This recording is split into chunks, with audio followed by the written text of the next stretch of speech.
Before we get started, I just want to make a reminder to everybody that the information discussed today is not to be interpreted or construed as investment advice. Everyone's financial situation, goals, and objectives are different. Please consult investment advice. Welcome back to the Loonie Hour, episode 13. As always, joined with the three amigos. We've got Portugal's number one farmer, Rich Diaz, head of Acorn Macro Research, and of course, Keith Dicker, everyone's favorite boomer with IceCap Asset Management, wearing the Patagucci jacket this fine morning. So welcome back to the show, gents. Quick little bit of housekeeping. You'll have to forgive me. This is actually a second recording. I dropped the ball yesterday and just did not record the episode. So the boys are kind enough to come back on the show despite my mishaps. So anyways, I messaged them last night and I was like, guys, like, you're going to hate me, but I forgot to hit record. And like, okay, like didn't hear back because these guys are on a different time zone, and they got a message this morning at like 6:45 a.m. being like, hey, we can jump on at 7:30 a.m. Pacific time. So I kind of rolled out of bed. I actually was at a Scotch tasting event last night, so I'm pretty haggard. I haven't had a coffee yet either, but we're gonna grind through this. The Loonie Hour must go on. So Rich, was it a Scotch tasting or a Scotch drinking? Which one was it? Oh God, everything, both. I just they invited me over to. I'm getting into scotches, so I got like some fancy glasses for Christmas, and these guys are like, okay, well, we've got like the finest collection of these Scottish scotches, so you got to come over and do this tasting. So we went through like 6 or 7 different tasters, but pretty big pours. So I don't know Scotch at all. I'm really good with wine, and I get funnier the more wine I try. But I'm not a Scotch guy. What about you, Rich? I know where you are, Rich, in Portugal. There's some interesting wines over there, right? Yeah, there's beautiful wines.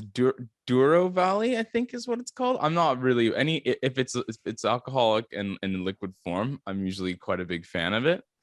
As long as it's not too sweet. But yeah, there's some beautiful wine in the Douro Valley. Even though my parents are Portuguese, I really cannot stand port, which I think makes me like, I think I might be banned. Thankfully, not too many Portuguese people listen to this podcast, I don't think. But we have this beautiful wine here, and it's so cheap. I think Canadians don't understand how cheap alcohol is outside of Canada. So I just want a public service announcement.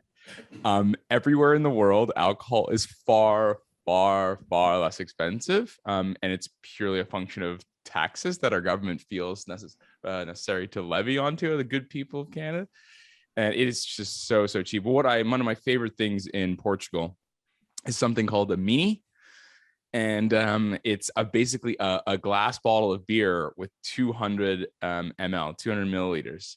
And it's called a mini, and there's like Sagres, which is, let's give them a free plug, and another company called Superbock, and they're just tiny little beers. And that's my favorite way to drink beer. And you can just have one or the other. And the reason they're so lovely in the Iberian Peninsula is because it's so hot in the summer, 40 degrees, sweltering heat, and you can drink these tiny little beers, and you have 20 of them, and they just stay really cool and fresh, and they're lovely. 200 mils. That's like one sip. one sip for Keith. Yeah, I think we call them personality boosters. Yeah. I have a story. I have a story. Okay. Yeah. Go ahead. Yeah. So we're talking about taxes because we're in Canada and we get taxed on a few things every now and then. But during my days offshore in Bermuda, and this ties in what Rich said about things are cheaper outside of Canada for taxes. So the tax on a bottle of wine in Bermuda is $2 per bottle. It might be a bit different today, but back when I was there, that's what it was. So it wasn't, again, the duty wasn't on the value of the bottle. It was per bottle. Cool. Yeah. So, like say it was a $10 USD bottle of wine in Bermuda. Up here in Canada, I'm pricing it like $25 Canadian. There's some FX involved a bit, but there's a huge difference. So when you do, everyone here, we all travel outside of Canada, or we used to anyway. That's why it is, because of the taxes with it. But let's go, Steve. I got to remember all those stories I told yesterday when we did it. And Rich had a real funny. Rich had a good joke. Rich tried to tell a funny joke, but in the end, it was a face plant. I have a story that I forgot to tell you guys yesterday, and I think you'll appreciate it today. Which is but my cousin here, he's like he's a cool kid on the block here. I don't know where he gets it from. I guess I didn't hit that branch falling down the family tree. But anyway, he's like one of the cool kids on the block here, and he goes biking with his little group, and they're all very intense mountain bikers. And this area is known for it. It's amazing. It's rural. It's like a nature reserve, and brilliant sort of cross country mountain biking here. So I would recommend you guys come. And we went out one day, and then there's this cave, and they like said, "Hey, we want to show you." They're trying to show the new kid some of the local kind of fare. And there's this brilliant sort of giant boulder, and you can crawl from on the ground. You crawl up and through. Imagine like a vertical sort of pipe through the boulder up onto the top. And I was like keen for it. So I jump off the bike after, 2 hours of biking, climb up. The next evening, I start scratching myself ever so slightly. And 24 hours later, I'm full blown hives. I got like poison ivy, and I still haven't recovered. I have I stayed up all night 2 nights ago, scratching myself to oblivion, and I have a rash all the way down my side and on my arms. So there you go. There's my Portugal story, Steve. Sounds about as bad as my hangover. So the Loonie Hour is really grinding through for our loyal audience here. That's right. But speaking of, so let's stop the suffering and just start talking about. Yeah, exactly. We're gonna get into the markets now. Thanks for bearing with us here. I wanted to open it up. Just on the Canadian housing front, we were kind of getting some of the year-end numbers, and we'll get the national data January 15th, so we'll be able to put all the pieces together. But basically, I think, as everybody's probably well aware, like Vancouver and Toronto are ultimately the two most important housing markets in Canada, at least in terms of like the size of those two markets. And so, if we look at the Greater Toronto area, they just came in. Reported that 2021 was the largest, most number of sales ever on record, surpassing their previous record high that was set in 2016. If anyone was living in the GTA in 2016, you'll remember how much of a crazy frenzy it was back then. Toronto surpassed those numbers this year. Right now, there's 0.5 months of inventory for sale across the entire GTA market. There's 3,200 homes for sale as of the end of December, all-time record lows. Just unbelievable what's happening there. Like, I thought like the Vancouver housing market was bad, but seeing the numbers in the GTA, like it's like, pain for any home buyer. If you go into the Vancouver housing market, obviously where I am here, same sort of thing. We set a new record high in 2021 for annual home sales, surpassing the high that was set in 2015. And so if anyone again remembers 2015 in Vancouver, we were kind of caught up in all this controversy. It was really a market that was driven by foreign capital flows. Like we had I think China had record capital outflows that year, and a lot of it found its way into global property markets, Vancouver being one of them. And so we had, just a lot of outrage, euphoria, money laundering scandals, all this stuff. And so we surpassed that this year, basically all in local, I would say mostly local money this time. We're currently sitting at just under 5,000 listings for sale, which is again an all-time record low. So long story short is we're kind of setting up now to start the year. We're starting 2022 on an all-time record low base of inventory. And so I think it's going to be very difficult for prospective home buyers, at least over the next 2 to 3, 4 months. And I think we're setting up, we're going to get into the show here. Assuming liquidity conditions stay the same, we're setting up for another move higher in home prices. Like, it is what it is. Like, at the end of the day, if you've got record low inventory and you still have, I would say, strong demand, I don't think you're going to surpass 2021 record volumes, but you're going to have a very strong housing market unless financial conditions change, which I think I want to touch on with you guys today. Because Keith, I know you're following, those markets a lot closer, and we had some news from the Fed. So I don't know if you want to take it away. Yeah, absolutely. I mean, I think everyone needs to appreciate that the price of everything in the world, and when it's you have price discovery, is when supply meets demand. So it doesn't matter what you're selling, if it's a car, a house, or a stock or a bond, it's always at that point. So, I mean, the regulators in Canada can try to fiddle around all they want with, how much you put down on a house, or, who can qualify, and maybe taxes on the edges. As long as supply is tight on it, it's going to be pretty tough to correct this. So that's what we're off to. So I want to talk about it. It does tie into this because when we did our year-end Loonie show, we talked about 2 events that we each saw with a high probability or low probability of happening in 21. And the high probability event that I talked about was that we're likely going to see a crisis re-escalate in the emerging market world. And the reason for that is because the Federal Reserve will be raising rates. They will be tightening their balance sheet and so forth. All the central banks will start to do it, and that just draws liquidity and capital out of those markets into the US, which affects the bond market and credit spreads and currencies, which will then filter over and hit the Canadian housing market in terms of the price of mortgages and stuff.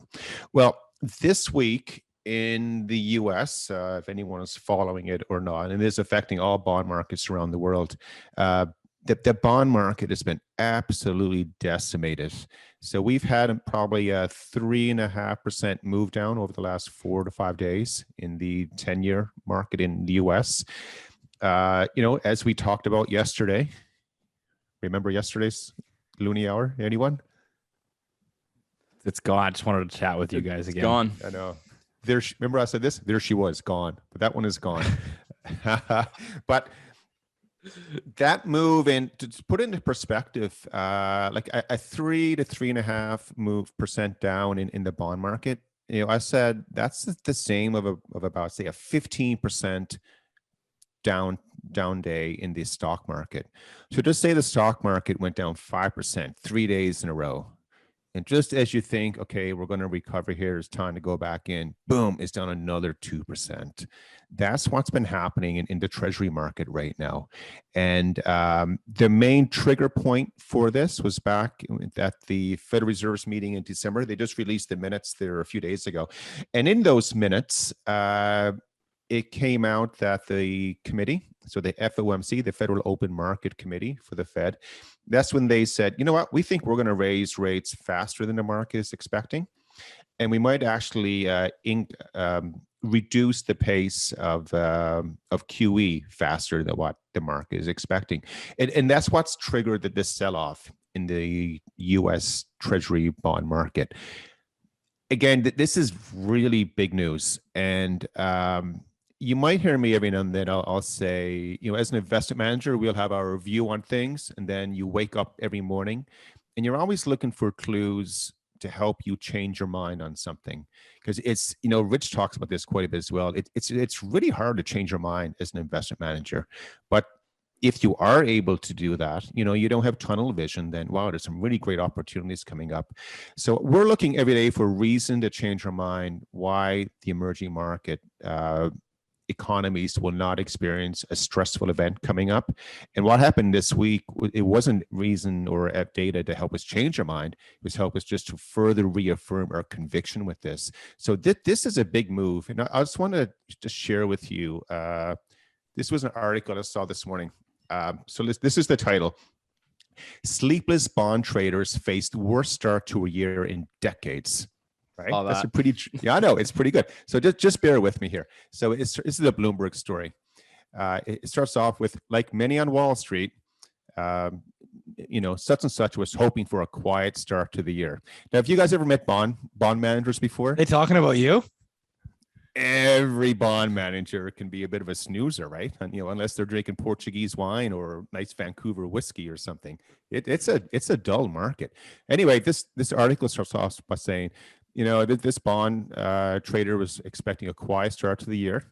Instead, the interest rate chief at TD Securities was left reeling as a major treasury sell-off rocked global markets, thanks to hawkish signals from the Federal Reserve. And then it goes on a bit more, and it says, this move in the last 4 days was the steepest New Year increase in almost 2 decades. So the last time we had a move this big was back in 2003 and 1982.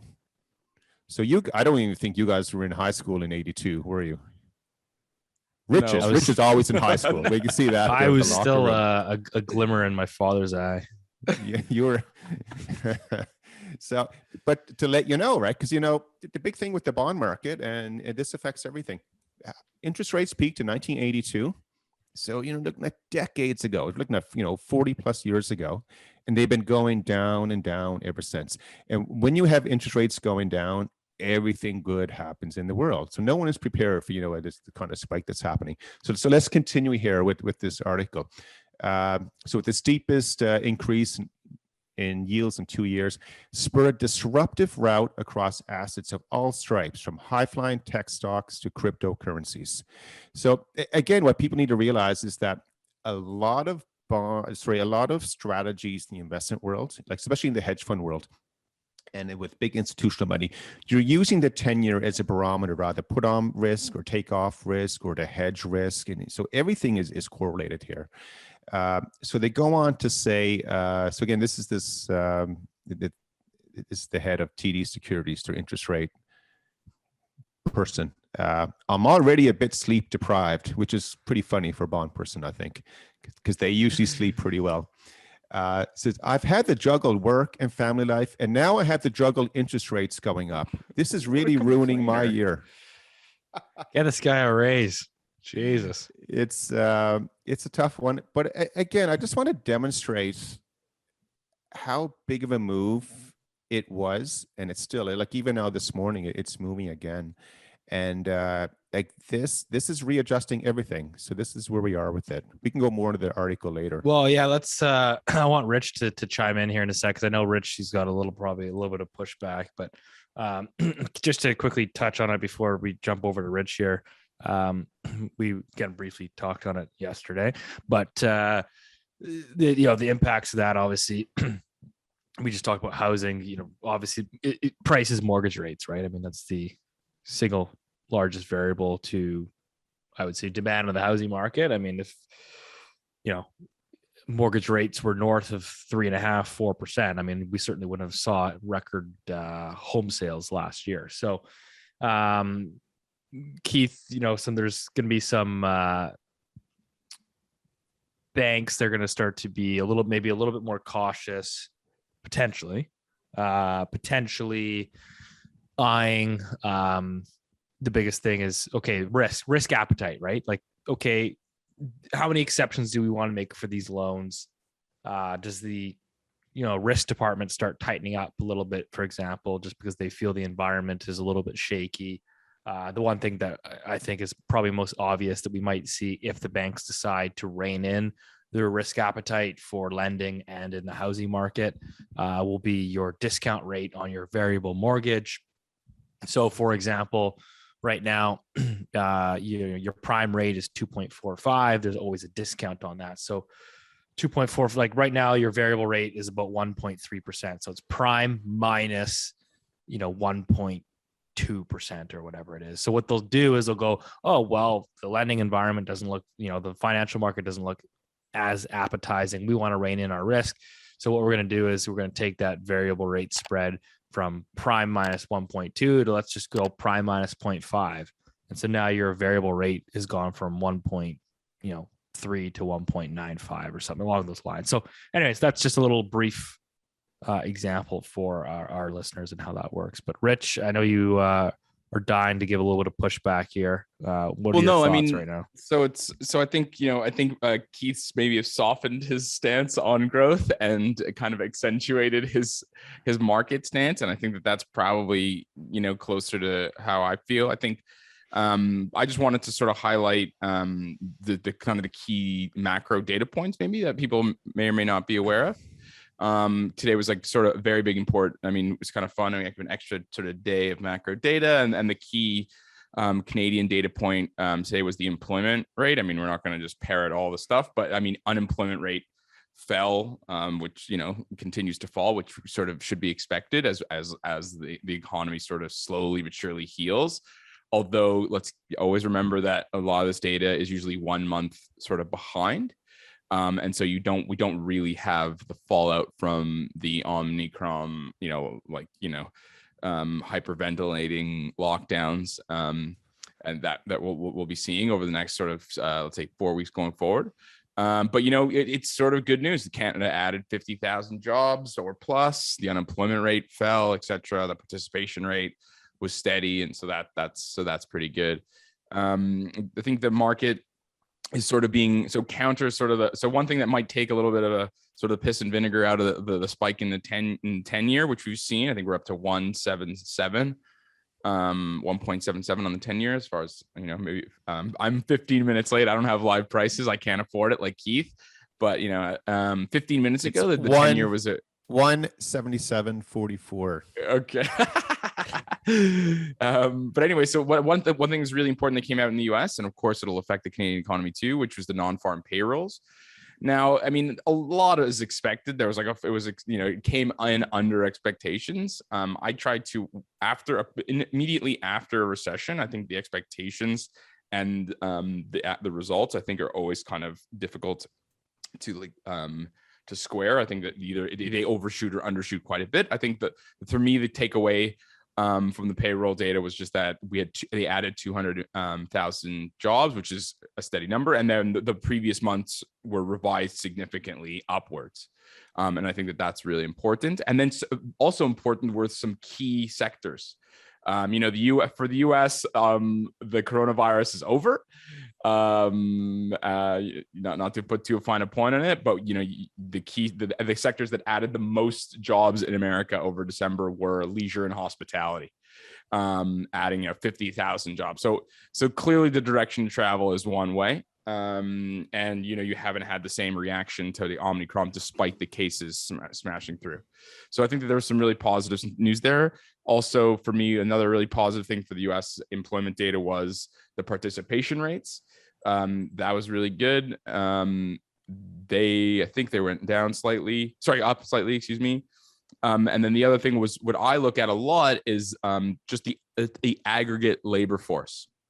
So aggregate labor force. So who is participating in the labor market? Either you're employed or you're not employed, but that together makes up the labor force. And what we've seen, which is incredible, is there's still 5 million people outside of what would normally be the labor force. And how do you calculate that? Well, before the pandemic, there's about 100 million. There's 95 million people basically in the labor, not in the labor force. So I'm going to say that again slowly. So there was 95 million people not in the labor force, and then that number basically jumped. And you can see it's basically everyone over the age of 55. And I'm going to write about a note about this over the coming weeks, which I'll have you to like delve into it more as we go. Basically, anyone over the age of 55 has had a massive, massive boost to their net worth.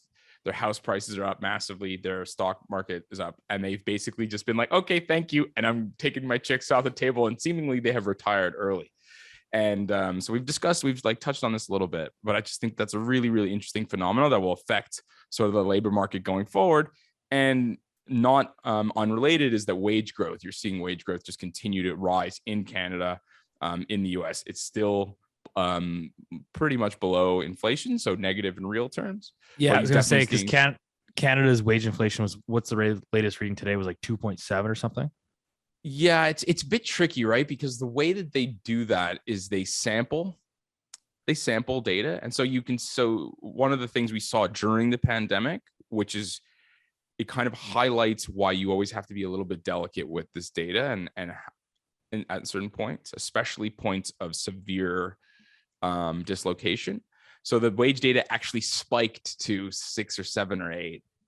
And you're like, that doesn't make sense. Why is nominal wage growth spiking to 6 or 7, 8? Well, the reality is, if you're one of the reasons the lockdowns are so bad is that it affects low skilled service sector stuff. And you basically, if you're white collar, you don't get affected at all. And so the sampling, you know what I mean? If you've got 100 people and the bottom 10 people who work at, let's say, the bars and restaurants all get fired, then technically your wage, the aggregate average wage, pops up. But have you had real wage growth? No. Right. The wages of the people you are counting have increased. And so you can see immediately after all those lower end service sector employees got hired back, the wage growth, so to speak, plummeted really right back down. And so you were still sort of feeling, do you know what I mean? And so when you look at, when you're looking at an earthquake, there's a sort of a reverberation of that kind of dislocation. And I think we're still in the depths of that. And I wouldn't take too much stock in any of the wage growth until it sort of shakes itself out. But it is going in the right direction. Is that fair? I think, is that a fair? Lot of volatility, basically. Right. What you're saying is that the lockdowns are causing, these low end or entry level employees to basically get axed. Yeah, and so that makes the wages ultimately look higher on a nominal basis. And it happened. If you look at one last thing, if you look at the part-time breakdown versus the full-time breakdown in Canada, part-time jobs fell by 70,000. And full-time employment went up by, sorry, someone's honking outside. I don't know if you guys can hear that, but full-time employment went up by 122,000. You know what I'm saying? So there's going to be a continued amount of dislocation. But anyway, sorry. Okay. I mean, I actually got a question, and this might be for both of you, but maybe I'll serve this one up to the Tom Brady here of macro first. But oh God, how much emphasis do you put on all these like vaccine mandates where they're actually coming up into play soon? Like, I know some friends here locally in Vancouver that work for very large corporations that are having to, essentially lay off a good chunk of their staff because they're not double vaccinated. Like, I'm talking like big companies that have these vaccine mandates in Vancouver. I know it's happening in the US as well. So I think, so the vaccinating people or employing people based on a medical decision is wholly unethical and I think a horrific thing to do. However, so I'm not gonna pull any punches on that. So forgive me, boys, if we get banned, but I think it's outrageous. First of all, I'm double vaxxed and I've got a booster, and I think anybody who doesn't get vaccinated is sort of an idiot. However, for a private corporation to say that your employment is based on a discrete medical condition, a decision, is, I think, frankly, outrageous. However, I also think that the stories with respect to that are also massively over-egged. I think they make for great headlines, and I don't think necessarily it's true. If you look at the total vaccination rate for Canada, it's 80%. And if you look at by age, it's skewed towards people who are over the age. So meaning, so if you're like 90, you're like 100% vaccinated. If you're 80, you're like 95. You know what I mean? So the people who are the least likely to be vaccinated are actually very, very young. So I highly doubt that someone who's in a really, really big time position, who's making lots of money, you know what I mean, who's working for these corporates. I've got a family member. I've got a family member that works for one of the municipalities. Here. Yeah. And they've got this vaccine mandate that's coming up, I think, in the next week or two. And so he's telling me that they're apparently like 20% of their workforce is gone. That's what's floating. I mean, this is like a very close family member. This is not like a long. No, I understand. So I mean, listen, I don't know. I have a personal take on that clouds my decision making on it. I just can tell you what the aggregate number is. It's 80%. So, and we know what they know its vaccinations are by age. And we know that it's the younger people who are less likely to be vaccinated, not the older people. Do you know what I mean? And so it's just, there's the math that sort of doesn't square with the narrative a little bit. What about did they ever come to a decision with these like the truckers like in the US and stuff? Like, because they were like, hey, the truckers got to get vaccinated, and then everyone's worried about the supply chain. I have a sneaking suspicion that if you run a trucking company, you will print out as many fake vaccination cards as you possibly can, because job openings and trucking company are absolutely desperate for those kind of employment. Obviously I'm just shooting shit here a little bit with respect to that, but I just know that the vacancy rates in Canada, in the US, in the UK, and in loads of developed markets are extremely high. And they're extremely high for jobs that are like the semi-skilled laborer, which is the trucking, which is, bricklayers and blah, blah. And people are desperate to have those employees. So I have a sneaking suspicion that when the rubber meets the road, I think that employers will almost certainly change tact or close a blind eye. Now, the government employees, that's maybe a different story. I don't know, Keith, if you have a view on that. I know we shouldn't spend too much time on Corona, but that's a really good question. I know my only comment with all that is, again, this is a broad comment. I think most Canadians are a little naive as to the way the world really works. There's a lot of support for whatever authorities will tell them and things like that. But the comment that you just made, Rich, and that's what I mean by saying this, you say, if you're running a big trucking company, you have the fake vaccination cards, whatever they're called.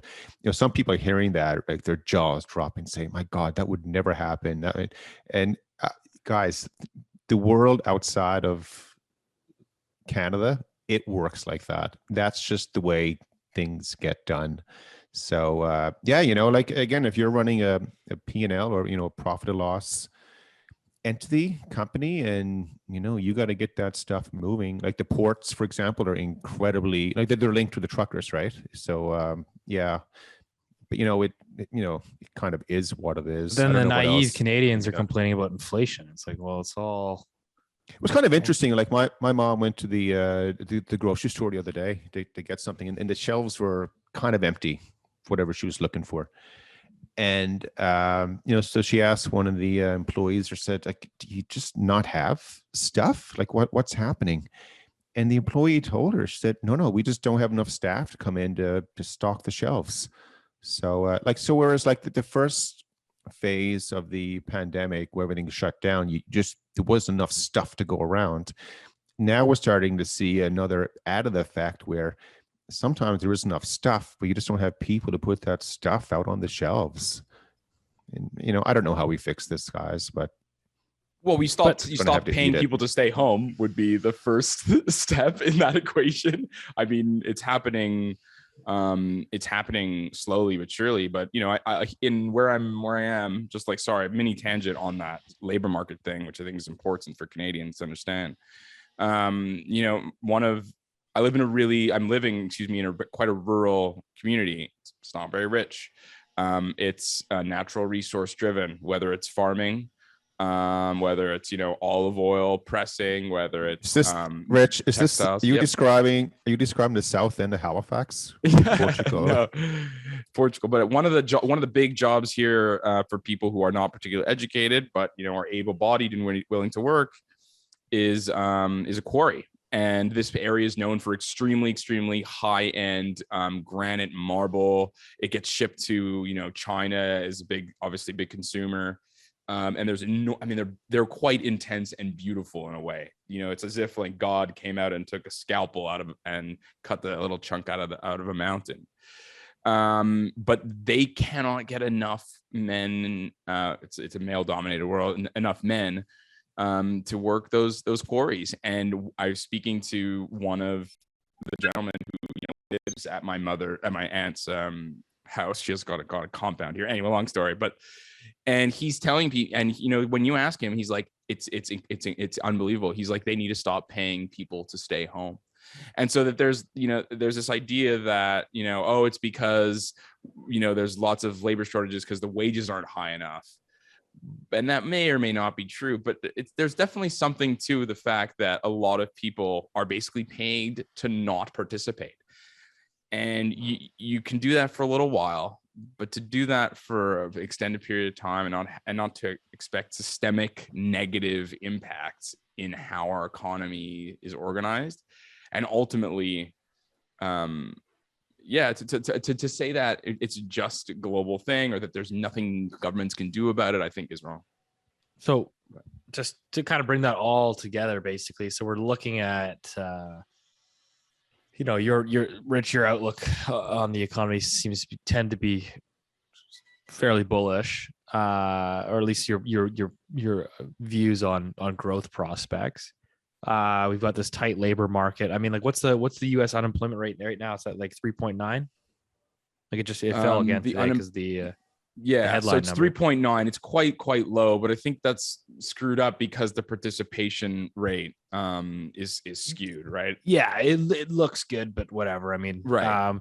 So now it's kind of like, okay, we bring this all back full circle. You've got like, these headline numbers that look great. Unemployment rate at 3.9%. The last time we saw this, I think, was May 2018.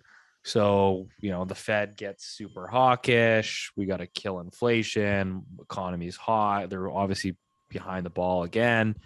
So like, what's the trajectory here? I mean, Keith, do they just start hiking rates similar to they did in 2018 and they keep going until something breaks like they did in December of 2018 when the stock market craps the bed and they have to kind of reverse course? I mean, are we not going down this exact same path? Yeah, that's exactly where we're going. I mean, I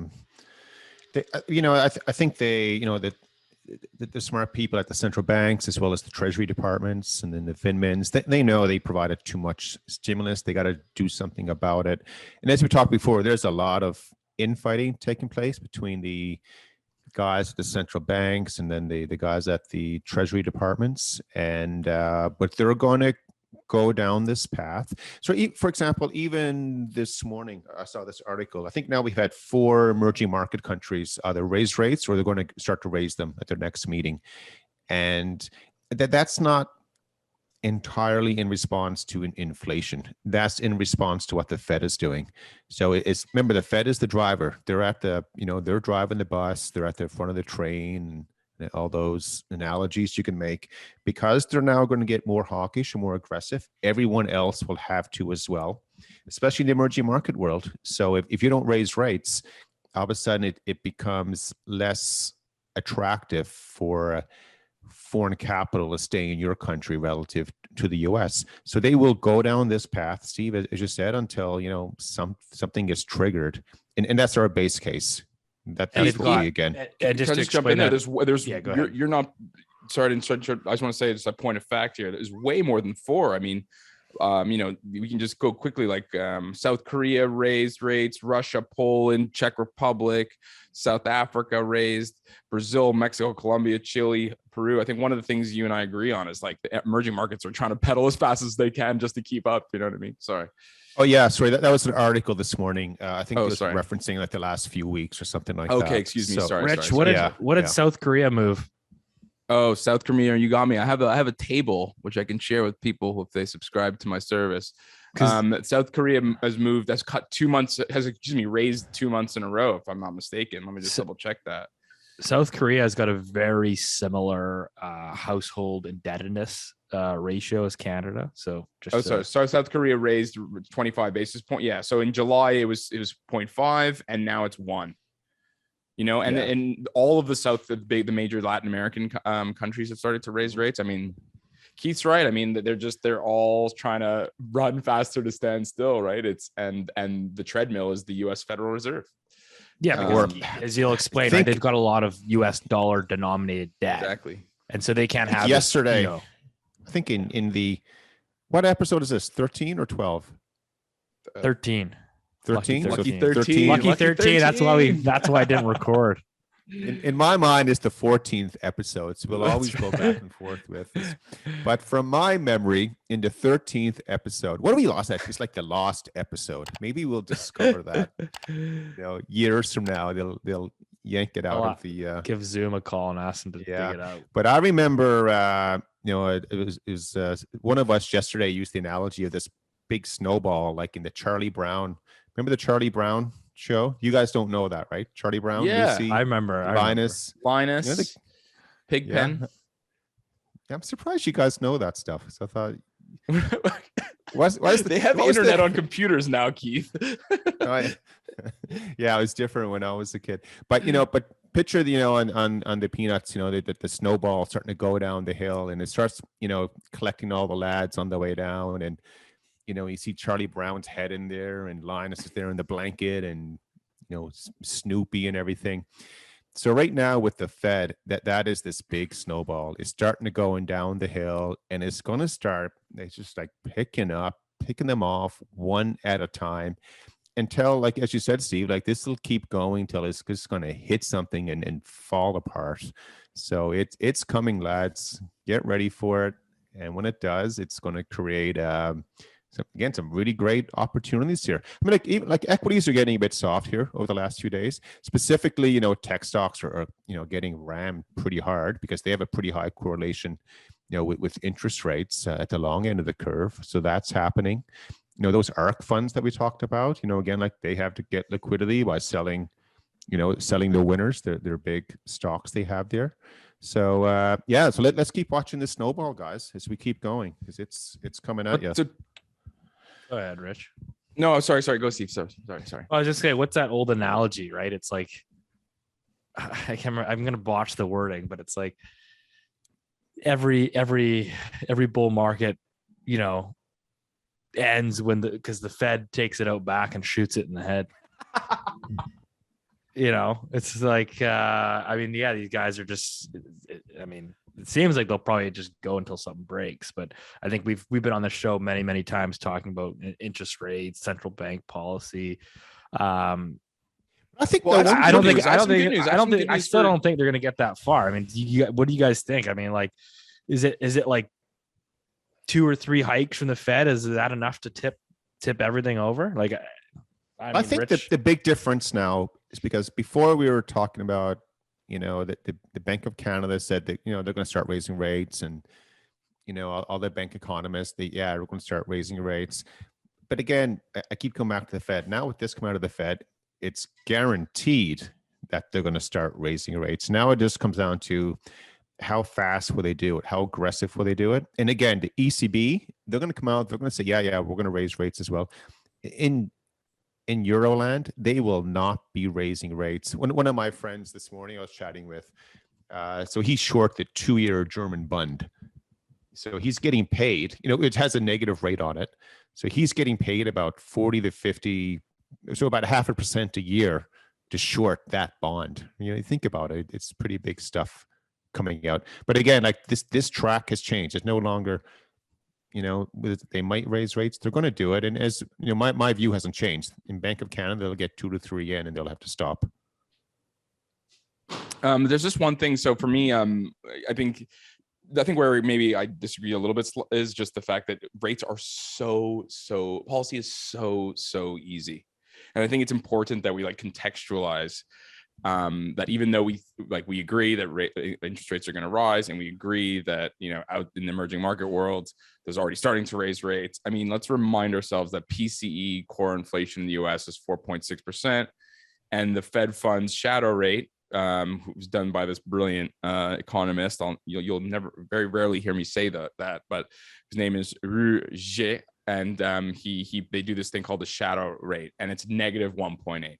So this is where I think, not to split hairs, but even though there's some tightening at the margin, let's be money is very, very easy, and it's very, very cheap. And if you look at the senior loan officer survey, whether it's in Canada or whether it's United States, I mean, it's very, very easy to get credit. And spreads in the US are still very, very, very low.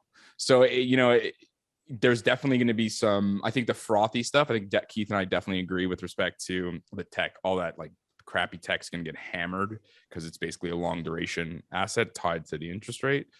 But there's I think I'd like to highlight for Canadian investors particularly, that because Canada's equity market is so screwed up and unhealthy, it's actually in a position to outperform, I think. And because if interest rates go up, banks generally tend to outperform. And I think that there's no respite on the energy squeeze that we're seeing. And the Canadian equity market is heavily skewed towards energy. So you've got, 60 or whatever per half of the equity market in Canada is energy and banks. And you're in a situation where you have tailwinds for those two sectors. And so I actually think that Canadian, if you just hold the Canadian equity index, I mean, you should hire Keith to run your portfolio. But if you just hold the S&P 500, S&P TSX 60, you're probably doing okay. And you might continue to do okay, which I think is kind of interesting. I just want to add one more thing here, because this is in line with what we're all talking about here today. Canadians need to probably appreciate what's happening at the banks this week. So with this sharp rise in interest rates on the short end as well as the long end of the curve, all the risk departments or the guys at the banks deciding where they're going to lend and at what price and stuff, they've been all sharpening their pencils this week. This has been a significant shift for them. And I would be surprised if you don't see a bump up in mortgage rates. If hasn't happened this morning, it's coming out to you on Monday morning when it happens. But again, banks do not like to lose money. They really dislike losing money. And one thing that's interesting, a lot of the banks in the US as well as Canada, they raised a lot of money earlier this week.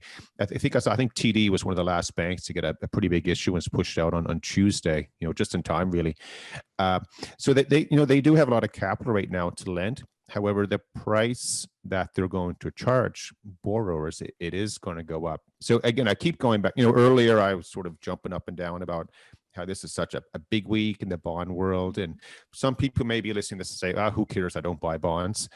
It is going to touch you one way or the other because it is affecting all markets. And again, every single banker out there right now in the world, not just in Canada, but in the UK and across Europe and in Asia, they're all now repricing what they're going to lend at. So I think Steve, you do. Yeah, it's like a risk on, risk off. Yeah, they're going to be, again, they're talking with this. So, and I don't follow mortgage rates at all, not too closely, but some of the sort of the indices I can follow, you see that ticking up over the last couple of days.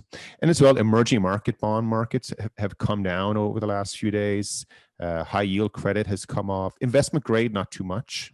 That's been pretty protective on a relative basis. But again, everyone in the Canadian housing world, you're probably going to, if you're on a variable rate, you might have a higher payment coming up pretty soon.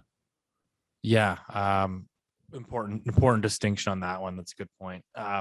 So when the Bank of Canada, typically speaking, if you have a variable rate mortgage at any of the large big five banks, typically speaking, most of their variable rate products today are fixed payment. So even though the Bank of Canada raises rates, let's say 3 or 4 times, that shouldn't not increase your monthly payment. What it will do is it will change the amount that of your payment that goes towards principal. So you'll end up paying less on your principal. Now there is like a trigger, and I can give people maybe a real life example. So I just locked in a variable rate mortgage, a 5-year variable at RBC big bank, 1.2%. So that payment will stay. Yeah, it's so cheap for 5 years at that number. Now there's a trigger number. There's a trigger that says that if that sort of variable goes to 4.5%, that it would trigger the clause in the mortgage would then say, we now have to change your monthly payment. So your monthly payment will in fact increase. So I mean, do you think the variable goes from 1.2 to 4.5 would require the Bank of Canada to basically raise rates essentially 400 basis points or something? So Steve, can I ask you a question? You know, in The Big Short, where, I mean, if you've never seen the movie or read the book from Michael Lewis, I would really recommend it.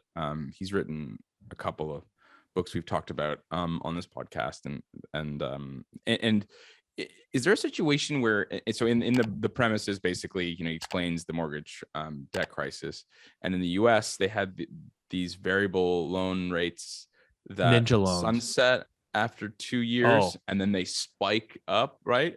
So you're paying 2-year teaser rate for whatever your mortgage is, and then after a certain amount of time, it goes from, let's say, 2% to 5% or whatever. Does that happen in Canada?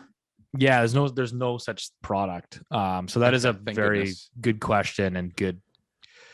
The lending products in Canada are so much different than the US. I think that's a very important distinction, right? Like, I think the biggest risk in Canada is, like, you know, if you're in the US, yeah, okay, they had those adjustable rate mortgages. That's what they're called. Thank you. Yes. But in the US, you can get a 30-year mortgage today. I think today, like Keith, you sent the chart yesterday. It was like the rates have actually increased, but they're still, like, I think you get a 30-year rate in the US at like 3.5%.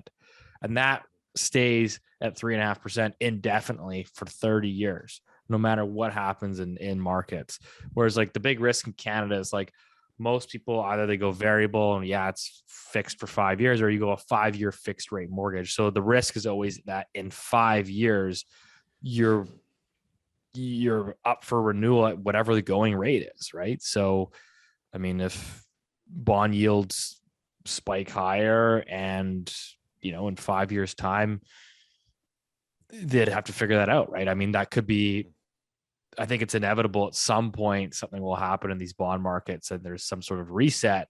So is that a situation where regulators look at it and say, okay, 5-year mortgages are no longer at 2.5%. People that are renewing, they're renewing at 4.5%, and this is a crisis. I would think that they'd have to figure out some sort of policy measure. My guess is, thing on the top of my head, you'd probably look at extending amortizations for people. I mean, so one of the reasons why we don't have that market in Canada is because Canadian banks don't have that equivalent market to offset the risk in. So whereas American banks, if they want to send out a 30-year mortgage, fixed rate mortgage to somebody, that bank can lay off that risk immediately. Someone's going to buy it. The market in Canada, the product's not there. The market is not big enough. So that's why in Canada you'll have this 25-year amortization period, but this, you know, usually most people go 5 years at the longest on the term rate. So again, it's just so for people to understand why the Canadian market is different. And the Canadian market survived the 08-09 crisis exactly because we didn't have these ARM, you know, mortgages, these adjustable rate mortgages. I mean, that's what saved everyone here. Doesn't the UK is also, correct me if I'm wrong, isn't the UK a similar thing where you can only get like a 5 to 10 year length? The UK is mostly variable, isn't it, Rich? Mostly. Yeah. So I mean, the idea of you having a 2-year fixed rate seems like an oxymoron. But you know, you'll have there used to be lots of interest only mortgages. They've sort of phased those out. And now you can do like a 10-year fixed rate. They're trying to push people into that area, but mostly I would say it's between 2 and 5-year fixed rate mortgages.